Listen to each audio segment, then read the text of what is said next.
अभी तक के जो हमारे पिछले वीडियो जो यूट्यूब वीडियो मैंने डाले हैं उसमें हमने बहुत से चक्रों की बात की, बहुत से चक्रों के बारे में आपको बताया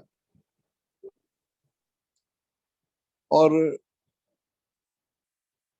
ये आपको बताया कि हमारे शरीर में बहुत ही रहस्यमयी ऊर्जा के केंद्र हैं जिनको हम चक्र कहते हैं। आज हम चांद पर पहुंच गए हैं, अंतरिक्ष में भ्रमण के लिए जा रहे हैं। बहुत सी बीमारियों पर हमने असाध्य बीमारियों पर हमने नियंत्रण कर लिया है।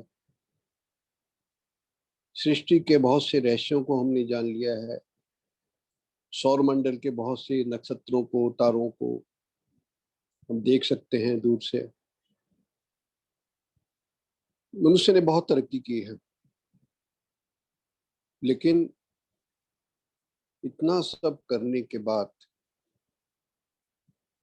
हम लोग जो नहीं जान पाए हैं, जो नहीं कर पाए हैं, ज्यादातर लोग, वो स्व की खोज है। वो हमारी अपनी खोज है। आज हम इतिहास जानते हैं, भूगोल जानते हैं, गणित जानते हैं, बहुत से विज्ञान जानते हैं, लेकिन हम ये नहीं जान पाते शुरुआत से लेकर अंत तक कि हम कौन हैं। आदिकाल से ये प्रश्न रहा है खुद को जानने का, ओ अहम, मैं कौन हूं। और हमारे ऋषि मुनि, हमारे मनीषी इस सत्य की खोज में, इस बात की खोज में अपने अंतर में गए, अपने अंतर मन में गए, अपने भीतर गए ध्यान की अवस्था में,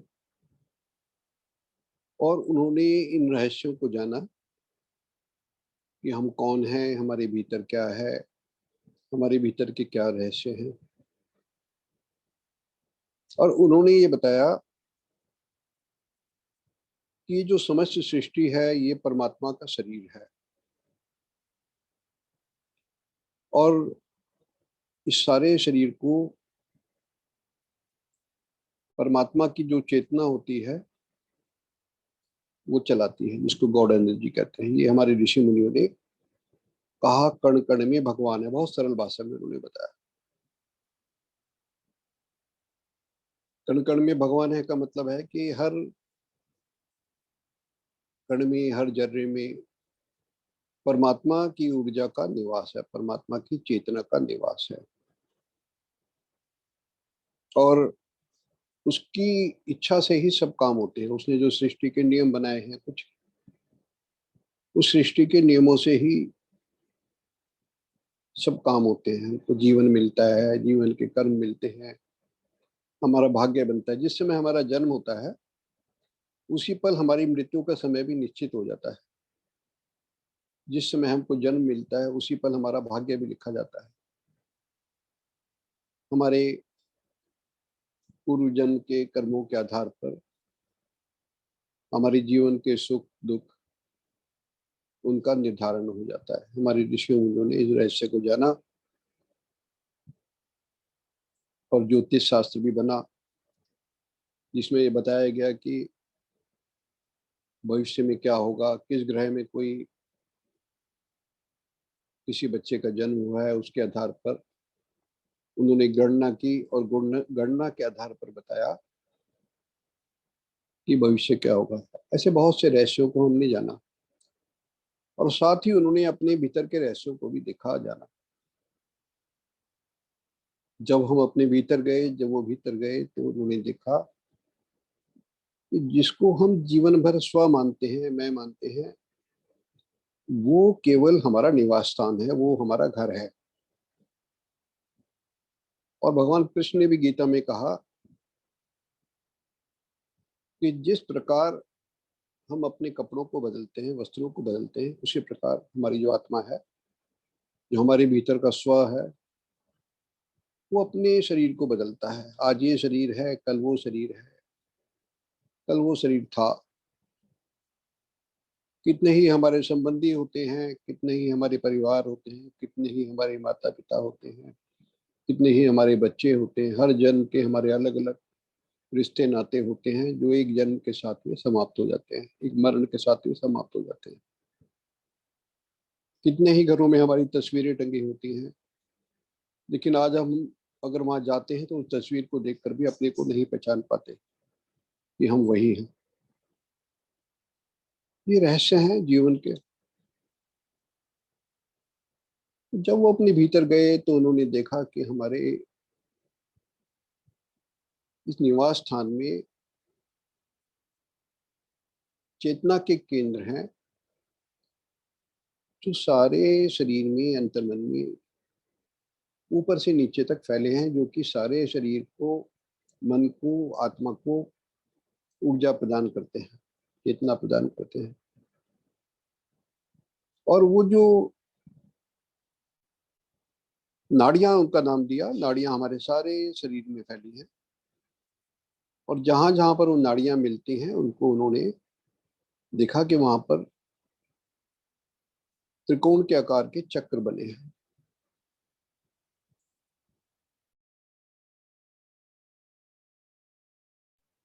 और वो जो चक्र बने हैं उसमें 7 चक्रों को उन्होंने बहुत महत्वपूर्ण पाया, जो हमारे स्पाइनल कॉर्ड के पैरेलल होते हैं।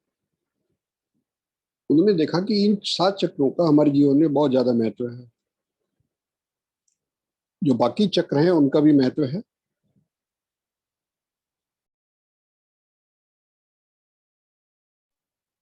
जो बाकी चक्र हैं, 114 चक्र हैं जैसे, उनका भी शरीर को ऊर्जा देने में, चेतना देने में बहुत महत्व है। लेकिन जो ये 7 चक्र हैं उनका बहुत महत्व था। इन 7 चक्रों में शुरू के 3 चक्र, मूलाधार, स्वादिष्ठान, मणिपुर चक्र, जो हमारे शरीर को और बुद्धि को नियंत्रित करते हैं, चेतना देते हैं। और उसके ऊपर के चक्र शरीर और मन के साथ साथ आध्यात्मिक मार्ग पर भी हमको चलाते हैं। चौथा चक्र पिछली बार मैंने आपको बताया था, अनाहत चक्र है। और अनाहत चक्र जो है वो हृदय के करीब होता है, हरे रंग का होता है, 10-12 पंखुड़ियां होती हैं। और पिछली वीडियो में अनाहत चक्र के बारे में मैंने बहुत विवरण से बताया था। तो इसी क्रम में हम आगे चलते हैं। जो हमारा 5वां चक्र है, ये विशुद्धि चक्र है। विशुद्धि चक्र हमारे जो थ्रोट में, हमारे गले में नीचे का जो सॉफ्ट पोर्शन होता है वहां पर होता है। जैसा कि इसके नाम से जाहिर है, विशुद्धि, शुद्ध करने वाला, प्योरीफाई करने वाला, छानने वाला। अब ये जो चक्र है इसका रंग नीला होता है। और जो 5 तत्व होते हैं उन तत्वों में इसका जो तत्व है वो आकाश होता है, स्काई होता है। इसकी 16 पंखुड़ियां होती हैं। जैसे कमल के फूल की पंखुड़ियां होती हैं, इसकी 16 पंखुड़ियां होती हैं। और इस चक्र के जो फंक्शंस हैं, इसके जो काम हैं, वो अगर हम शरीर की दृष्टि से देखते हैं तो वो हमारे थ्रोट को, गले को, और हमारा जो फेस है, माउथ है, दांत हैं, उनको अफेक्ट करता है। अगर इस चक्र में कोई समस्या है तो हमारे गले में समस्या हो सकती है, हमारी वाणी में समस्या हो सकती है, हमारे मुख में समस्या हो सकती है कोई। ये इसका फिजिकल एस्पेक्ट है। और इसका जो मेंटल एस्पेक्ट है, जो इसका मानसिक पहलू है वो ये है कि अगर हमारे विशुद्धि चक्र में कोई समस्या होती है तो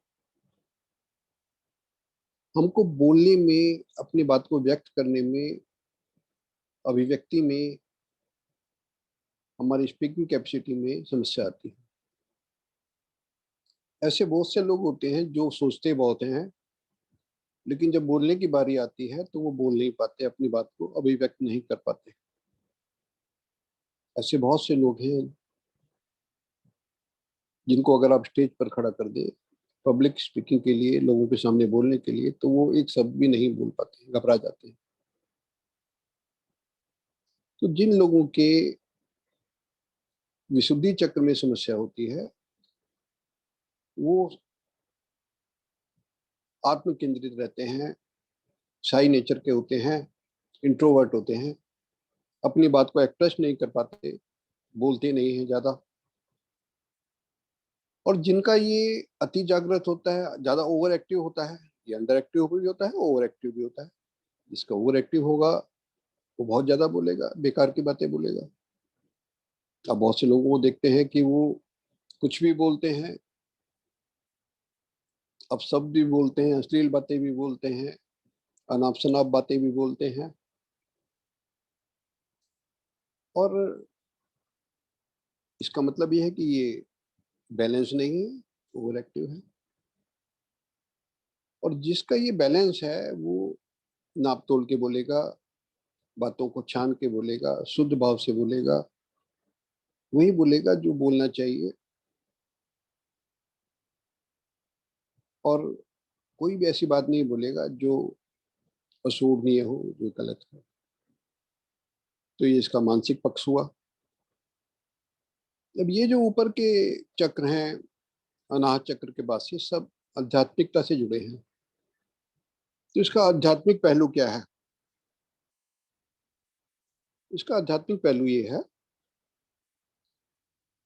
कि जब हम अनाहत चक्र की बात करते हैं तो हम देखते हैं कि अनाहत चक्र के माध्यम से हम परमात्मा की वाणी को सुन सकते हैं। जब हम ध्यान में जाते हैं, अपने हृदय चक्र पर जाते हैं, बहुत गहरे जाकर के हम परमात्मा की वाणी को सुन सकते हैं, जो कि अनाहत है, अनब्रेकेबल है, कभी नहीं टूटती है, जिसको हम ओम कहते हैं। जब हमारे ऋषि मुनि ध्यान में गए, गहरे उतरे, अनाहत चक्र पर गए, तो उन्होंने परमात्मा की वाणी को सुना। उन्होंने सुना कि ओम की जो ध्वनि है, वो जब भी ध्यान में बैठे ओम की ध्वनि को उन्होंने लगातार सुना। उन्होंने कहा अनाहत है, जो टूटती नहीं कभी भी। और बहुत से लोगों ने अनाहत चक्र में जाने के बाद, किसी ने जल तरंग को सुना, किसी ने मृदंग को सुना, किसी ने परमात्मा की वीणा को सुना, किसी ने मुरली को सुना, किसी ने डमरू को सुना। जैसी जैसी भावना रही परमात्मा के लिए, उस हिसाब से परमात्मा की वाणी को सुना।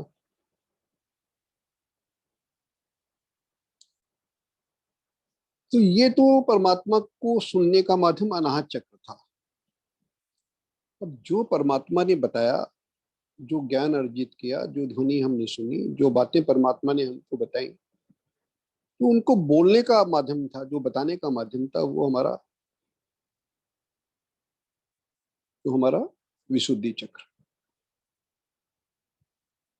हमने परमात्मा की बात को सुना और उसको बोलकर जो बताया वो विशुद्धि चक्र के माध्यम से बताया।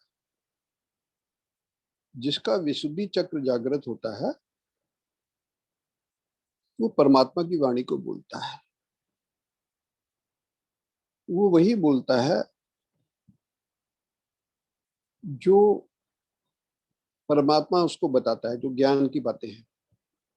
जिसका विशुद्धि चक्र जागृत होता है तो उसकी जो वाणी है वो सम्मोहक होती है, वो लोगों में सम्मोहन पैदा कर देती है। जब वो बोलता है तो उसको लोग सुनते हैं, क्योंकि हृदय चक्र से परमात्मा की वाणी को सुना और विशुद्धि चक्र से परमात्मा की वाणी को बोल दिया। और कई बार जब ऐसे लोग जिनका विशुद्धि चक्र जागृत है वो बोलते हैं, तो कुछ ऐसा बोल जाते हैं कई बार जो उनको खुद को पता नहीं होता कि उन्होंने बोल दिया है, क्योंकि वो उनसे परमात्मा बुलवाता है। ऐसी ज्ञान की बातें बोल जाते हैं, ऐसी ध्यान की बातें बोल जाते हैं जो उनको खुद को पता नहीं होती, लेकिन वो बोलते हैं। और इसका आध्यात्मिक पहलू और भी है। हमारे यहाँ जो भगवान शिव हैं उनको नीलकंठ कहा जाता है, और इसका रंग नीला होता है। विशुद्धि चक्र का जो रंग है, इसकी जो पंखुड़ियां होती हैं नीले रंग की होती हैं। ऐसा कहा जाता है कि जब अमृत सागर मंथन हुआ था तो उससे विष जो निकला था, उस विष को भगवान शिव ने पी लिया था, और वो उन्होंने अपने कंठ में ही रोक लिया था। तो उनको नीलकंठ कहा जाता है। तो ये सांकेतिक भी है ये बात, कि बहुत सी जीवन में ऐसी बातें होती हैं जो कड़वी होती हैं, जो बुरी बातें होती हैं, जो हमको बहुत अप्रिय लगती हैं। किसी ने हमको बहुत बुरा कह दिया, बहुत अप्रिय बात कह दी, बहुत कटु बात कह दी, तो वो हम अपने भीतर जाने ही नहीं देते, हम अपने कंठ में ही उसको रख लेते हैं। हम उसको अपने हृदय पर जाने ही नहीं देते, अपने भीतर उसको जाने ही नहीं देते। तो ये भी सांकेतिक है। परमात्मा भगवान शिव का संदेश है। उनका कंठ नीलकंठ है, तो इसका रंग नीला है। तो ये हमारा विशुद्धि चक्र है। अब इसको बैलेंस कैसे करना है, अगर बैलेंस नहीं है तो इसके लिए प्राणायाम है, जो लोग जानते हैं, भ्रामरी प्राणायाम। जो भ्रामरी प्राणायाम करते हैं, जो भांवरे की तरीके से ब्रह्मिंग करते हैं, भांवरे की तरीके से अपनी ध्वनि को निकालते हैं, दोनों होठ बंद रखते हैं, और जो भ्रामरी प्राणायाम करते हैं, तो हमारा ये चक्र जो है ये बैलेंस होता है। और जैसे कि दूसरे सभी चक्रों के मंत्र हैं, बीज मंत्र हैं, ऐसे ही इस चक्र का भी बीज मंत्र है। और इसका बीज मंत्र है हम। कैसे बोला जाता है, जब हम इस चक्र पर आते हैं तो हम बोलते हैं ओम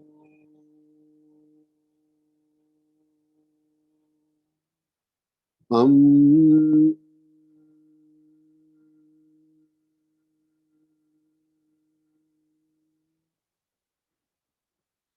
तो इस बीज मंत्र के उच्चारण से और ओम के उच्चारण से हमारा ये चक्र जागृत होता है।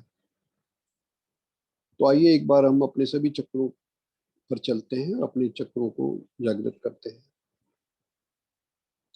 सबसे पहले मूलाधार चक्र,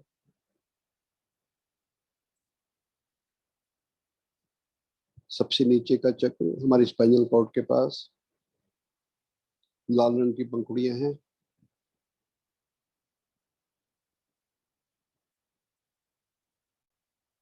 हम अपने पूरे ध्यान को अपने मूलाधार चक्र पर ले जाते हैं। ओम लम।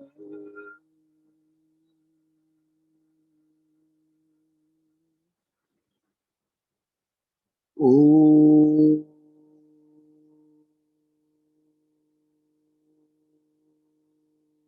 लम।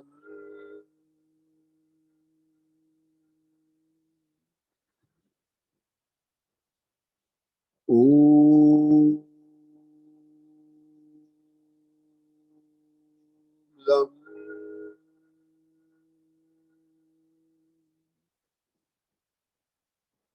ओम कुंडलिनी आरोहणम।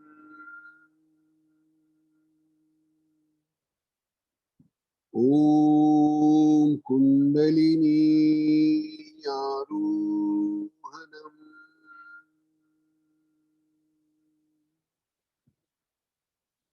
ओम कुंडलिनी आरोहणम।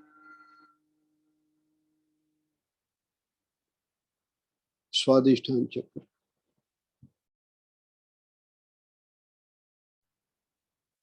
नाभि के नीचे ब्राउन कलर का। ओम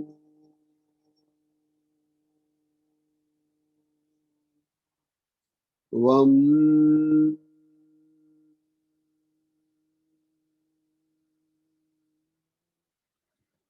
ओम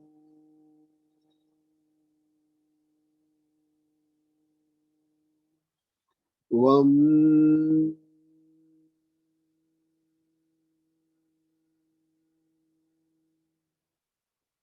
ओम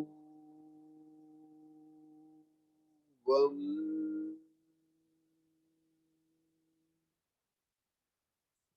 ओम कुंडलिनी आरोहणम।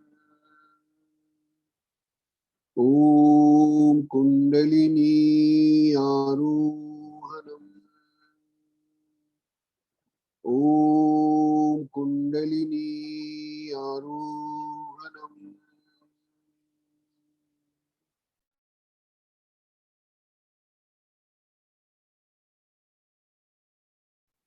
ओम कुंडलिनी आरोहणम।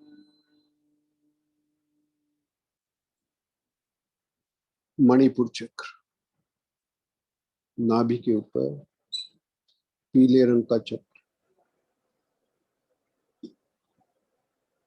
ओम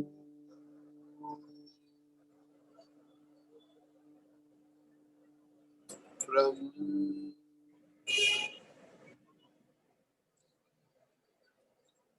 ओम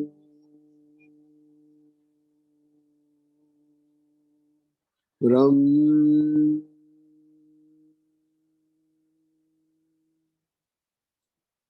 ओम ब्रह्म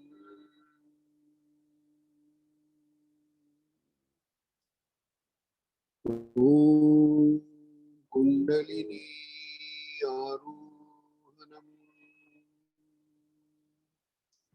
ओम कुंडलिनी आरोहणम। ओम कुंडलिनी आरोहणम। अनाहत चक्र, हमारे हृदय के पास हरे रंग का चक्र। ओम यम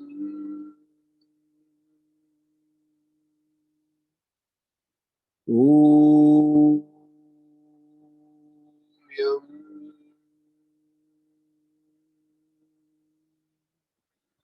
ओम यम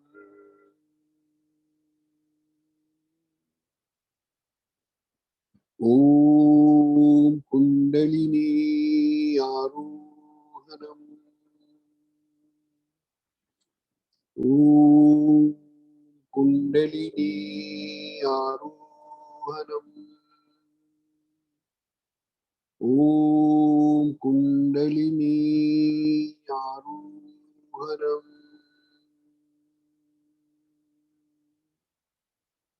विशुद्धि चक्र, हमारे थ्रोट, हमारे गले के नीचे के भाग पर नीले रंग का चक्र। ओम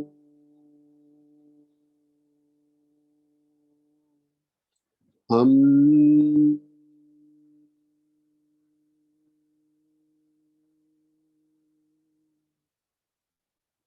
ओम हम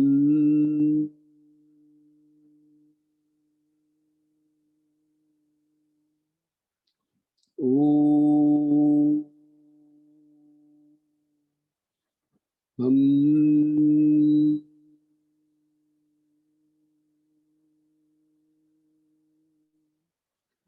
ओम कुंडलिनी आरोहणम। ओम कुंडलिनी आरोहणम।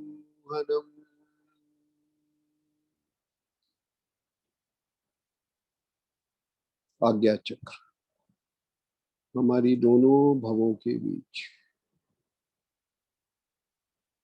इंडिगो कलर का, बैंगनी कलर का चक्र, दो पंखुड़ियां। ओ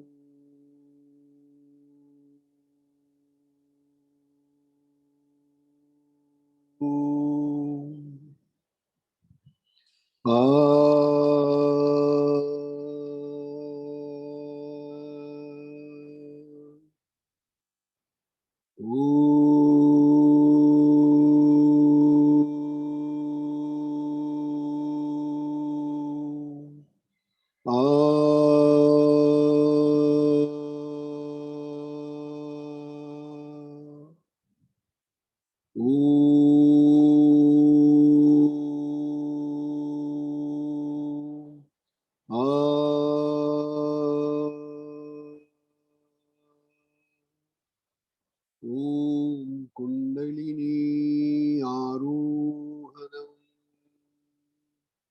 ॐ कुण्डलिनी आरोहणम् ॐ कुण्डलिनी आरोहणम्। अंत में सहस्रार चक्र हमारे सिर के ऊपर के भाग पर सहस्त्रों कमल की पंखुड़ियां, सहस्रार चक्र।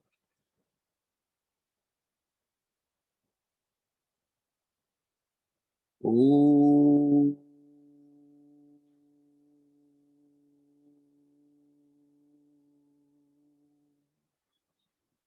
ओम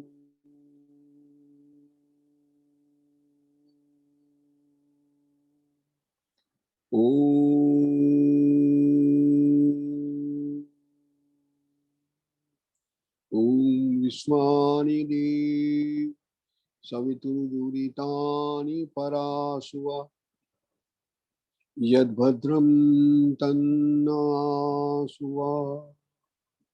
ओम ओम भूर्भुवः स्वः तत्सवितुर्वरेण्यं भर्गो देवस्य धीमहि धियो यो न प्रचोदयात्। ओम ओम त्र्यंबकं यजामहे सुगंधिं पुष्टिवर्धनम् उर्वारुकमिव बन्धनात् मृत्युर्मुक्षीयमामृतात्। ओम ओम ओम शांति शांति शांति। ओम शांति शांति शांति। ओम शांति शांति शांति।